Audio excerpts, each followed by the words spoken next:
Nisa Bulavanaka, it's a delight to be able to join you this morning for this really important milestone and occasion. I do want to acknowledge the Attorney General and thank you so much for making sure that you would certainly not miss the breakfast this morning. Acknowledge Minister Akbar, Koya and also Nalini Singh as well here with us today. And also I do want to pay special tribute to the team that represents us from New Zealand here in Fiji who do an exceptional job, and I'm very, very proud to be a member of your team today. I feel like it's the first time I've ever been given the opportunity to wear the uniform, so thank you. Thank you very much for that. It was a few years ago now that I had the opportunity to gather at the High Commission, the residence, where we had a woman in leadership lunch, as I recall. And at that gathering, one of the things that we discussed at that time was the work that was being done by the ministries here around mainstream, essentially the work within each department around elevating women and girls and ensuring that there was a responsive approach across government. And rather than just having one ministry who held responsibility for policies that supported women and girls. And I remember at that time being so impressed by the work that Fiji was doing, and that the leaders and civil service and civil society were all doing to further the aspirations of women and girls in Fiji. And one reflection I've constantly had since I've been involved in politics, which predated my time in the New Zealand Parliament, is the absolute belief that when we lift our girls up in particular, when we lift our girls up, we lift up our communities, we lift up our societies, we essentially make the world a better place. And there are people who have surmised that in words far better than I, but I was having a glance through last night at some of the comments that had been previously made by the president of the UN Foundation, her name's Kathy Calvin, and she said, girls are one of the most powerful forces for change in the world. When their rights are recognised, their needs are met and their voices are heard, they drive positive change in their families, their communities and the world. Simply put, if we lift our girls up, we change the world. And that's why the agenda around gender equality and empowerment is such a priority for us in New Zealand. But I can also sense that it's a real priority here in Fiji too, which is why it's a central tenet of the partnership with Fiji that New Zealand signed via Minister Mahuta and the Prime Minister just recently.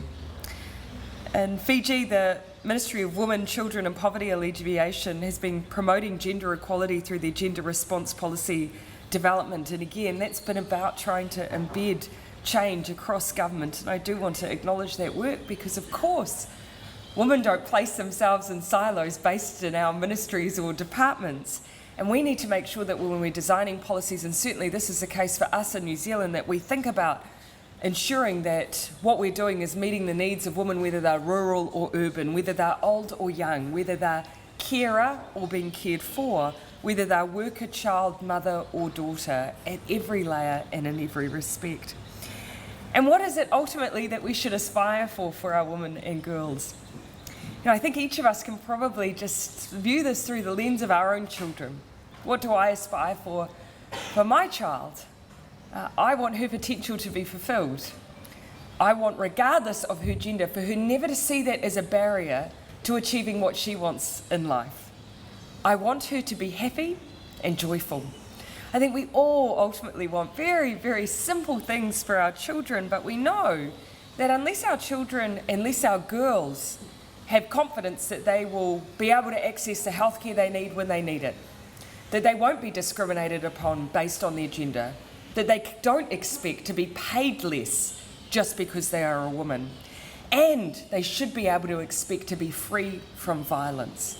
Unless we fulfil all of those basic needs, then we cannot aspire to have our girls reach their hopes, their aspirations, and fulfil their potential.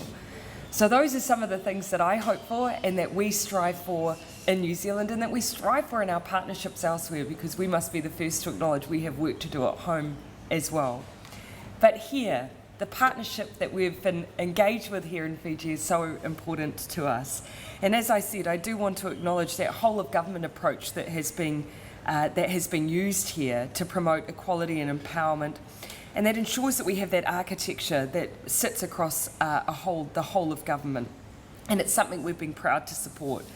But now it's about those next steps. I last night had the chance to just talk to some of our team from the High Commission and get a sense of some of the work that's been going on here in Fiji. And our next Gender and Social Protection program, it's aimed now at weaving together the strands of our existing programs into one coherent piece of work. The approach that we're taking recognises that we can amplify our impact by working across all of society and aligning towards a common goal. And so with this in mind, today I'm pleased that we're actually here to launch and announce New Zealand's significant 5-year commitment to value of $12.65 million to gender and social protection. And it's titled Marama Ni Viti. It's focused on ensuring the voices of women and girls and all their diversity are amplified. And as I said in the beginning, what we're working towards here is ensuring that the support that we're partnering with Fiji on ensures that we see progress for women in rural settings, for instance. And so through that, we will be supporting civil society who are working on capacity building with rural women. We need to make sure we're working across government. Some of the funding will continue to support the gender assessment and policy development across government. We're working on civil society that are working with women who are in crisis or who may face violence, again on the basis that we cannot see women fulfil their potential if they face violence in their everyday lives. This package of funding and support is about changing the experience of women on the ground, the policy we develop, capacity building and empowerment. It's about every element of lifting up women and girls. So to the team who have been working so hard to pull us together, but also to work in partnership, I'm so grateful. I'm very proud of the work that I see being done here. And I hope that maybe in a couple of years' time I'll have a chance to come back, as we did in 2019 and reflected on what we aspired to do. Today we're able to support that with additional funding, and in the next 3 years I hope then we can see some of the tangible impact that that is having here in partnership in Fiji together. So to all of you who do the mahi, the work every day, my greatest respect, acknowledgement and thanks. It is a privilege for New Zealand to be able to work alongside such incredible, what we call wahine toa, strong women here in Fiji as well. And I thank all of our dignitaries for the opportunity to spend a bit of time with you as well. Nō reira, tēnā koutou, tēnā koutou, tēnā tātou katoa. Thank you, Your Excellency, the Prime Minister of New Zealand, Honourable Jacinda Ardern, our Attorney General, Minister for Economy, Minister for Commerce, Trade and Tourism, the High Commissioner of New Zealand to Fiji, Police Commissioner. You're a very important partner when we fight for gender equality with us, permanent secretaries, and of course invited guests, ladies and gentlemen, and of course our media partners. Prime Minister Ardern, it's a pleasure to see you again in Fiji in person. Welcome back. Since your last visit in 2019, much has changed in the world. And I would like to begin with highlighting that while during the pandemic, women continued to carry out most of the responsibilities for holding our societies together, be it at home, healthcare, in school, or caring for the elderly and children, the world is still fighting hard for gender equality, especially in terms of women and girls' economic security, physical safety, health, and access to decision-making spaces. The Fijian government recognizes that gender equality lies at the heart of the 2030 Agenda for Sustainable Development, which asserts gender equality as both a fundamental human right and a necessary foundation for a peaceful, prosperous, and a sustainable world. In this context, I'm delighted to talk this morning about one of our key strategic gender equality initiatives, the Gender Transformative Institutional Capacity Development. In short, we'll call it ICD, because you'll hear of this word ICD a lot. It's a whole of government initiative which was endorsed by Cabinet and approved by the Minister of Women and Children in partnership with the Minister of Economy. ICD is about creating an enabling environment to ensure integration of all girls' and women's needs and contributions and perspectives into policies, programs, and budgets across the government. The first phase of ICD was within the 2020-2022 fiscal year and was rolled across 9 agencies, engaging in up to 80 senior government officials. Some of the ministry representatives are present here this morning. One of the most important features of the ICD is the establishment of new institutional structures and coordinating mechanisms, including our gender mainstreaming action groups, in short GMAGs. And I'm sure some of the members are here. And the Gender Mainstreaming Lead Facilitators Team, in short, GMFT. And I'm pleased to mention that some of the GMAG and GMFT members are here with us, and you can have a chat with them later on. These members are expected to act as catalysts to assist and facilitate the process of transformative gender mainstreaming and gender-responsive budget, while to progress and coordinate, support, implementation, monitoring, and reporting on gender equality commitments across government. I'm happy to share that the ICD Phase 1 achievements on a backdrop of a pandemic is indeed momentous. Individual and collective capacities are enhanced, meaningful partnerships are forged, multiple sector, context-specific knowledge products and training sessions developed and carried out. Gender-responsive budget circular and budget template introduced, and accountability and coordination mechanisms established.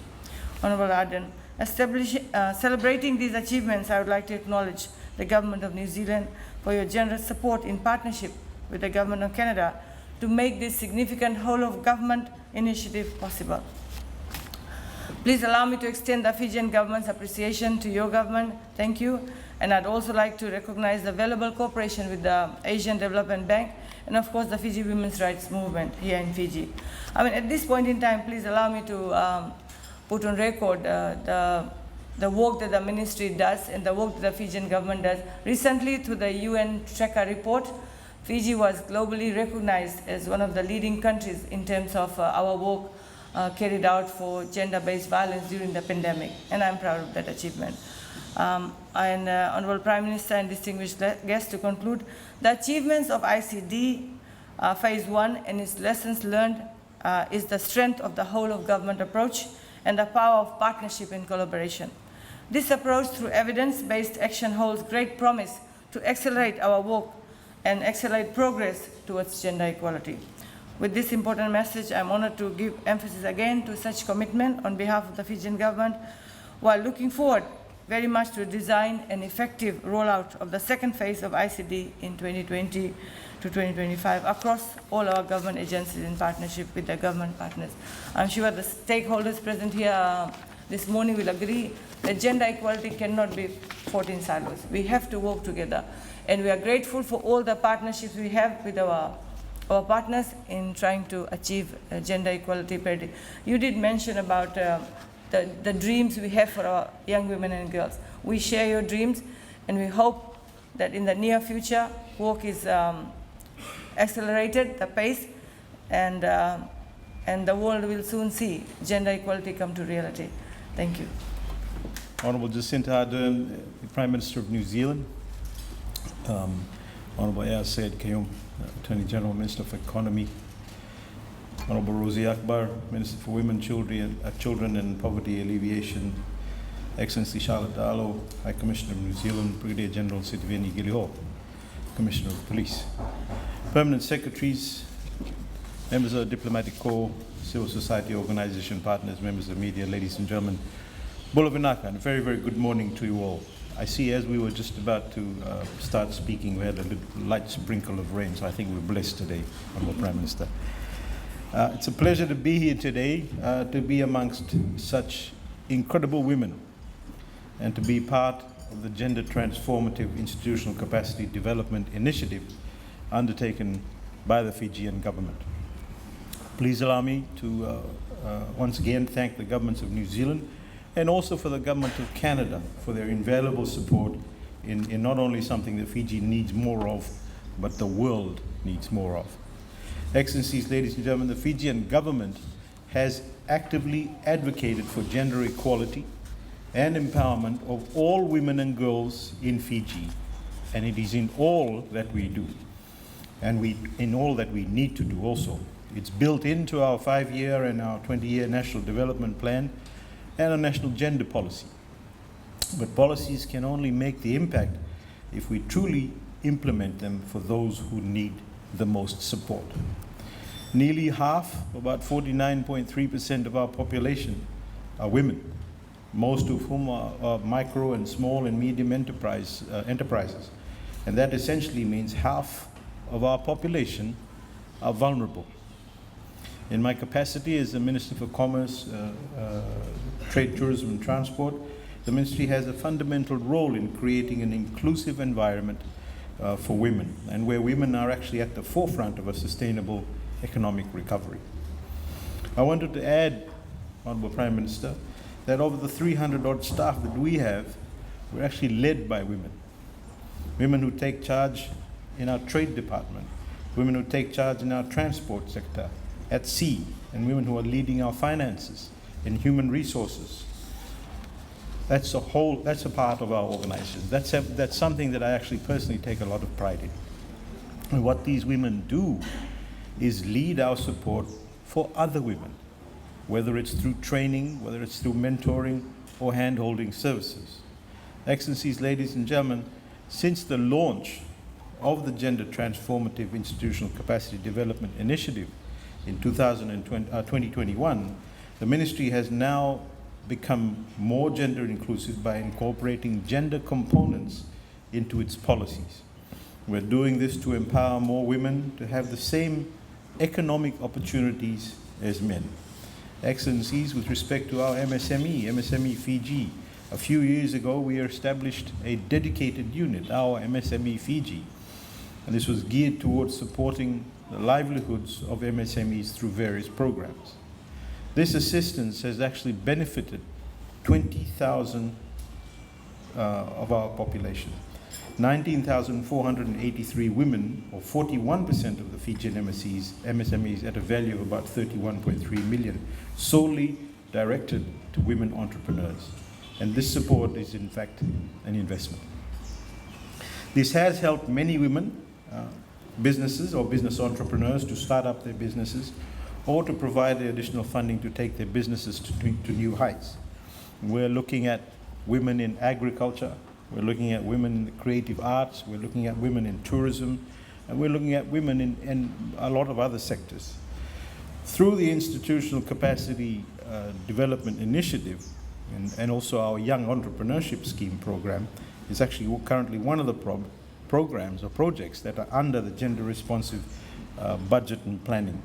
We introduced YES in 2017 to inspire a culture of creativity and a culture of innovation and a culture of entrepreneurship, where Fijians are actually given up to about $30,000 to turn what they believe in into commercially viable business. Excellencies, ladies and gentlemen, just a few months ago we actually inaugurated the first Prime Minister's Youth Award, and 4 women were recognized for their contribution to our community and to our environment and to our creative arts and to sports. And next year I'm confident that the number will increase. With respect to the Department of Cooperative Business under the Ministry, we also, the Ministry is actually actively involved in the promotion of the cooperative business model. And one of the key objectives for the department is the promotion of women and youth in leadership. Over the last 4 years, the Fijian government has recorded a total of 218 women and youth in leadership roles, and promoting an inclusive management arrangement in cooperatives.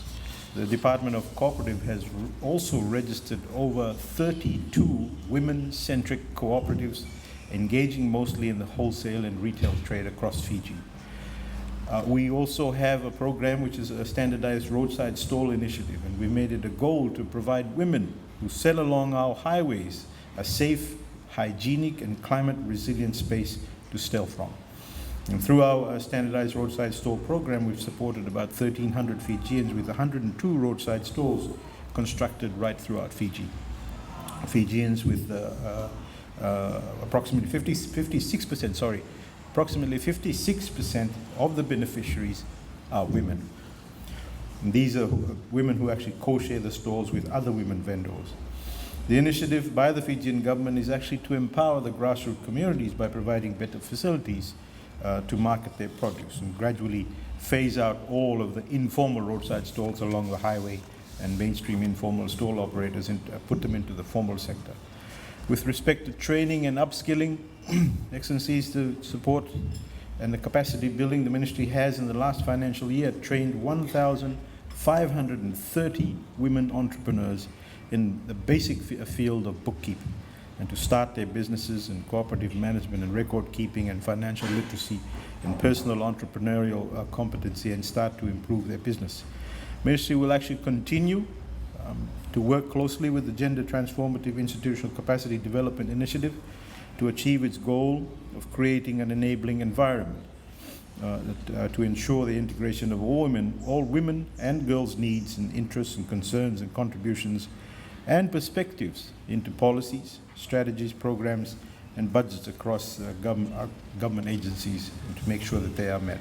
So with those few words, ladies and gentlemen, I'd like to thank wholeheartedly the pilot agencies for your commitment, and to render my personal support to the work carried out by the Gender Transformative Institutional Capacity Development Initiative. Thank you very much. The Honourable Prime Minister of New Zealand, the Attorney General, Minister for Economy Fiji, Minister for Women, Children and Poverty Alleviation, and Minister of Commerce, Trade, Tourism and Transport, the High Commissioner of New Zealand to Fiji, Commissioner of Police, the Permanent Secretaries and members of the GMAGs that are present here, as well as colleagues and friends. It is indeed an honour to be here this morning to be speaking about an initiative that has meant so much to my organisation and I. ICD, as we have acronymed it, began as an idea, a concept pegged on successful concerted advocacy, and to ensure that our government is more gender responsive. My colleagues have heard me say many times that being gender neutral, doesn't mean that we are gender responsive. So even in deciding in the name of the initiative, Gender Transformative Institutional Capacity Development, we were deliberate in ensuring that we don't lose sight of the transformation we ultimately want to see, which is gender mainstreaming. So during my extensive work in the Asia-Pacific region, I know that the earlier efforts on gender mainstreaming had not really worked. The desk officers relegated to a plethora of tasks were not resulting in the goal. So when the idea of our national gender machinery to embark on their specified role as technical experts on gender began, so began a co-designing process for ICD. So my organization, the Fiji Women's Rights Movement, was there from the beginning with the colleagues from Department of Women, and thus began the ICD journey, which we are building up step by step and revising as COVID interrupted our lives for 2 years. So together with the Ministry of Economy, the colleagues at the budget section working on gender responsive budgeting, we all had to chop and change and revise and adapt to new methodologies of learning, creating the change, working on documents in a way that was unprecedented. So building up on what Minister Akbar has talked about in terms of ICD, let me focus on the 4 main methods that we have used that have actually worked and produced a number of results and learnings. The first is that this initiative is based on relationships. Relationships are at the center of any successful capacity building effort based on mutual trust and respect. There is no manual on this. So we have built over the years relationships with 9 gender mainstreaming action groups amongst and within the Department of Women, Ministry of Economy teams, and amongst ourselves, the ones that were working on the initiative in our different roles. Through this, we have opened communication channels to troubleshoot, to advise, and provide technical support.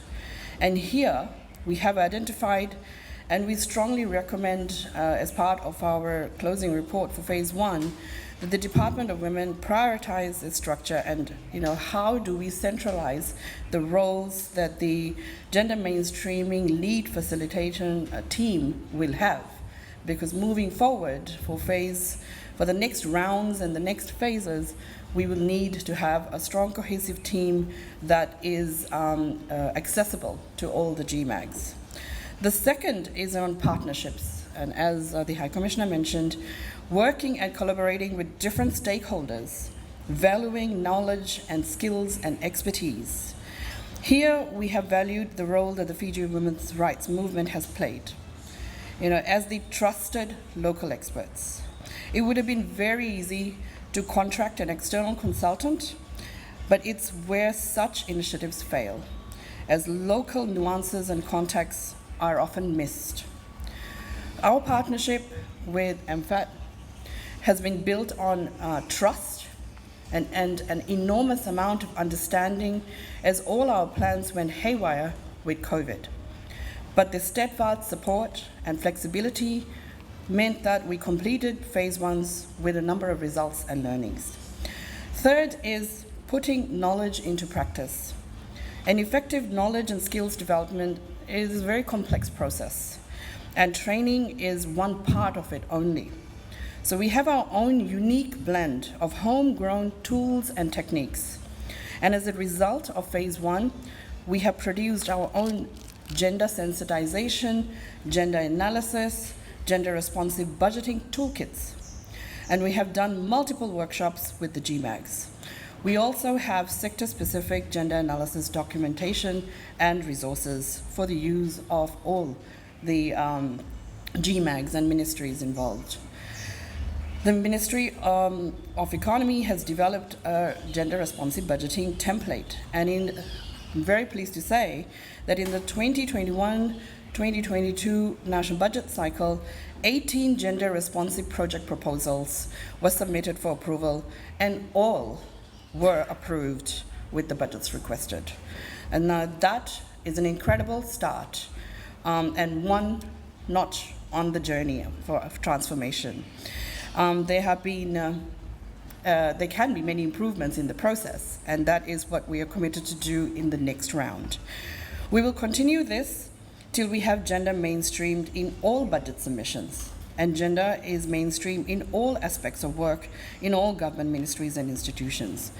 Capacity building and upskilling has not only been with GMAGs, but a large effort has been put with the gender mainstreaming lead facilitators team, both with the Department of Women and Ministry of Economy.